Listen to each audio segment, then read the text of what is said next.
एक ऐसा तांत्रिक जो उस नरपिशाच से भी ज्यादा शक्तिशाली हो, कहाँ मिलेगा? यही सोच रहा था अनुज। अनुज इसी उधेड़ बुन में अपने घर आ गया। वहां उसके पिता रामपाल जी ने कहा, अनुज मैं चाहता हूँ तू कल शहर वापस चला जा। मैंने सुना है कि तू अपने दोस्त की मौत का बदला उस नरपिशाच से लेना चाहता है। इस सब चक्कर में मत पड़ और शहर चला जा।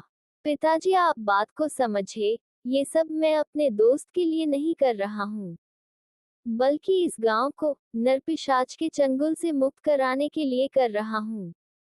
अनुज ने अपने पिता को समझाते हुए कहा।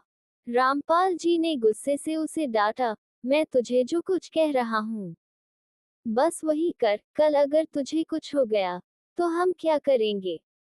आज तक उस तांत्रिक से कोई नहीं जीत पाया, न जीते जी, न उसके मरने के बाद।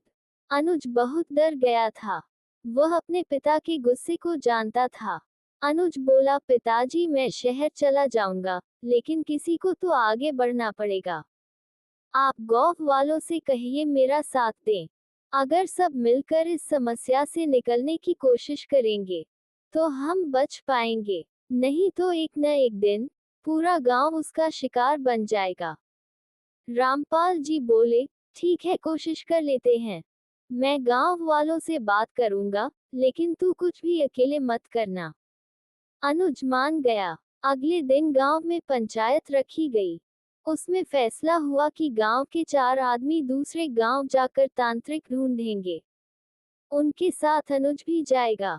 अगले दिन अनुज अपने साथ गांव के 4 लोगों को लेकर सुबह ही निकल गया। वे सब दूसरे गांव गए। कई तांत्रिकों से मिले, लेकिन सभी ने मना कर दिया, क्योंकि वो सब उस तांत्रिक और उसकी शक्तियों के बारे में जानते थे।